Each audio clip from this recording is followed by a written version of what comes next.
7 ಗಂಟೆ ಬದಲು 2 ಗಂಟೆ ಮಾತ್ರ ವಿದ್ಯುತ್ ಪೂರೈಕೆ.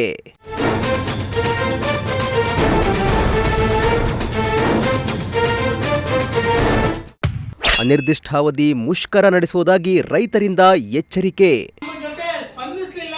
ನಮ್ಮ ರೈತರ ಕಷ್ಟ ಸುಖ ಕೇಳಲಿಲ್ಲ ಅಂದ್ರೆ ಖಂಡಿತವಾಗ್ಲೂ ನಾವು 7ನೇ ತಾರೀಕಿನಿಂದ ಉಗ್ರವಾದ ಅನಿರ್ದಿಷ್ಟಾವಧಿ ಹೋರಾಟವನ್ನು ಹಮ್ಮಿಕೊಳ್ತೀವಿ.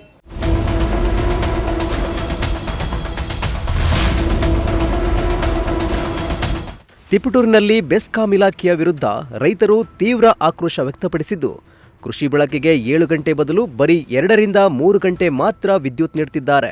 ಇದರಿಂದ ಕೃಷಿ ಚಟುವಟಿಕೆಗಳಿಗೆ ಹಾನಿಯಾಗ್ತಿದೆ ಎಂದು ಆರೋಪಿಸಿ ಮೇ 7 ರಿಂದ ಅನಿರ್ದಿಷ್ಟಾವಧಿ ಪ್ರತಿಭಟನೆಗೆ ಇಳಿಯುವುದಾಗಿ ಬೆಸ್ಕಾಂ ಇಲಾಖೆಗೆ ರೈತರು ಎಚ್ಚರಿಕೆ ನೀಡಿದ್ದಾರೆ.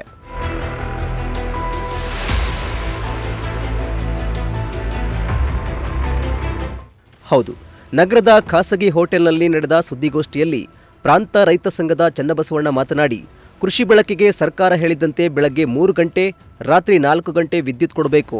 ಆದರೆ ಇತ್ತೀಚೆಗೆ ರೈತರಿಗೆ ಕೇವಲ 1 ರಿಂದ 2 ಗಂಟೆ ಮಾತ್ರ ವಿದ್ಯುತ್ ಪೂರೈಕೆ ಮಾಡ್ತಿದ್ದಾರೆ. ಇದರಿಂದ ಬೆಳೆ ಬೆಳೆಸುವುದು ಕಷ್ಟವಾಗ್ತಿದೆ. ಹೀಗಾಗಿ ಕೂಡಲೇ ಬೆಸ್ಕಾಂ ಇಲಾಖೆ 7 ಗಂಟೆ ನಿರಂತರ ವಿದ್ಯುತ್ ನೀಡಬೇಕು. ಇಲ್ಲವಾದರೆ ವಿದ್ಯುತ್ ಬಳಕೆದಾರರ ಸಂಘ ಮತ್ತು ವಿವಿಧ ರೈತ ಸಂಘಟನೆಗಳ ಜೊತೆಗೂಡಿ ಮೇ 7 ರಿಂದ ಬೆಸ್ಕಾಂ ಕಚೇರಿ ಎದುರು ಅನಿರ್ದಿಷ್ಟಾವಧಿ ಮುಷ್ಕರ ನಡೆಸಲು ನಿರ್ಧರಿಸುವುದಾಗಿ ತಿಳಿಸಿದರು. ಈಗಿನ ಪರಿಸ್ಥಿತಿ ಒಳಗೆ ರೈತರು ವಿದ್ಯುತ್ ಇಲಾಖೆಯಿಂದ, ಬೆಸ್ಕಾಂ ಇಲಾಖೆಯಿಂದ ಏನು ವಿದ್ಯುತ್ ಶಕ್ತಿ ನಮಗೆ ರೈತರಿಗೆ ಸಪ್ಲೈ ಮಾಡ್ತಿದ್ರು, ಈಗ ಒಂದು ದಿವಸಕ್ಕೆ ಬೆಳಗ್ಗೆ 3 ಗಂಟೆ ಹೊತ್ತು, ರಾತ್ರಿ 4 ಗಂಟೆ ಹೊತ್ತು 7 ಗಂಟೆ ಕೊಡ್ತೀನಿ ಅಂತ ಹೇಳಿ ಸರ್ಕಾರದ ಆದೇಶ ಇದೆ. ಆದರೆ ಆದೇಶ ಇದ್ದರೂ ಕೂಡ ಈಗ ನಮಗೆ ಕೊಡ್ತಿರೋದು 2 ಗಂಟೆ 3 ಗಂಟೆ ಚಲ್ಲಾಟ ಆಡ್ತಿದೆ. ಬೆಳಗ್ಗೆ 3 ಗಂಟೆ ಕೊಡೋದು 1 ಗಂಟೆ ಕೊಡ್ತಾ ಇದ್ದಾರೆ. ಮತ್ತು ರಾತ್ರಿ ಹೊತ್ತು ಕೊಡ್ತೀನಿ ಅಂದವರು 1 ಗಂಟೆ ಅರ್ಧ ಗಂಟೆ ಕೊಟ್ಟು ಹೊರಟೋಗ್ತಾ ಇದೆ, ಶಿಫ್ಟ್ ಆಗ್ತಾ ಇದೆ. ಇದರಿಂದ ನಮ್ಮ ರೈತರಿಗೆ ಏನು ತರಕಾರಿ ಬೆಳೆದವರು ತರಕಾರಿ ಉಳಿಸ್ಕೊಳಕ್ಕಾಗ್ತಾ ಇಲ್ಲ, ತೆಂಗಿನ ಬೆಳೆಯನ್ನು ಉಳಿಸ್ಕೊಳಕ್ಕಾಗ್ತಾ ಇಲ್ಲ, ಅಡಿಕೆ ಗಿಡವನ್ನು ಕೂಡ ಉಳಿಸ್ಕೊಳಕ್ಕಾಗಂಥ ಪರಿಸ್ಥಿತಿ ಬಂದಿದೆ. ಆದ್ದರಿಂದ ಈ ಹಿನ್ನೆಲೆ ಒಳಗೆ ಎಲ್ಲ ಕಡೆಯಲ್ಲೂ ಹೋರಾಟಗಳು ಶುರುವಾಗಿದೆ.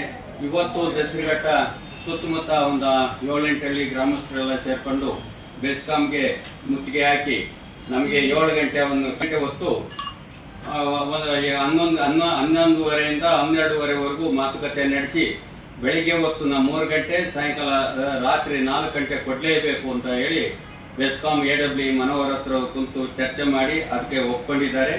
ಆದರೆ ಅದು ತಾತ್ಕಾಲಿಕವಾಗಿ ಒಪ್ಕೊಂಡಿದ್ದಾರೆ. ಆದರೆ ಪರ್ಮನೆಂಟ್ ಸೊಲ್ಯೂಷನ್ ಆಗಬೇಕು ಅಂದರೆ ಇವತ್ತು ನಮಗೆ ಒಂದು ದಿವಸಕ್ಕೆ 7 ಗಂಟೆ ಹಗಲೊತ್ತು 3, ಸಾಯಂಕಾಲ 4, 7 ಗಂಟೆ ಹೊತ್ತು ಕರೆಂಟ್ ಕೊಡಬೇಕು. ಇನ್ನು ರೈತ ಸಂಘದ ತಾಲೂಕು ಅಧ್ಯಕ್ಷ ಬಸ್ತಿಹಳ್ಳಿ ರಾಜಣ್ಣ ಮಾತನಾಡಿ, ಬೆಸ್ಕಾಂ ಇಲಾಖೆ ಅಧಿಕಾರಿಗಳು ಮಕ್ಕಳ ಜೊತೆ ಚೆಲ್ಲಾಟ ಆಡುವಂತೆ ರೈತರ ಜೊತೆ ಚೆಲ್ಲಾಟ ಆಡ್ತಿದ್ದಾರೆ.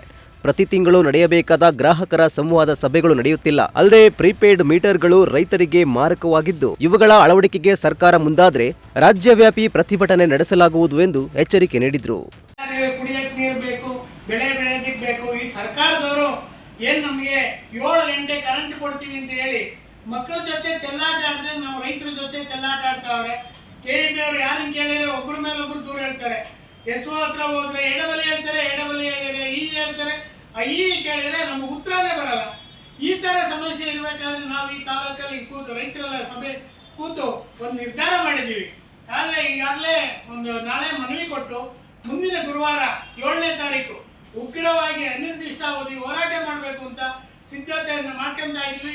ಇವರು ನಮ್ಮ ಜೊತೆ ಸ್ಪಂದಿಸಲಿಲ್ಲ, ನಮ್ಮ ರೈತರ ಕಷ್ಟ ಸುಖ ಕೇಳಲಿಲ್ಲ ಅಂದರೆ ಖಂಡಿತವಾಗ್ಲೂ ನಾವು 7ನೇ ತಾರೀಕಿನಿಂದ ಉಗ್ರವಾದ ಅನಿರ್ದಿಷ್ಟಾವಧಿ ಹೋರಾಟವನ್ನು ಹಮ್ಮಿಕೊಳ್ತೀವಿ. ಈ ವೇಳೆ ಸೌಹಾರ್ದ ಸಂಘದ ಅಲ್ಲಬಕಾಶ್, ರೈತ ಸಂಘದ ತಾಲೂಕು ಉಪಾಧ್ಯಕ್ಷ ರೇಣುಕಾಮೂರ್ತಿ, ಶಿವಪ್ರಕಾಶ್, ಬಗರ್ ಹುಕುಂ, ಹೋರಾಟ ಸಮಿತಿಯ ಮಲ್ಲಿಕಾರ್ಜುನ್, ಸುಂದರೇಶ್ ಸೇರಿದಂತೆ ಹಲವರು ಹಾಜರಿದ್ದರು. ಕಿರಣ್, ಪ್ರಜಾಶಕ್ತಿ ಟಿವಿ, ತಿಪಟೂರು.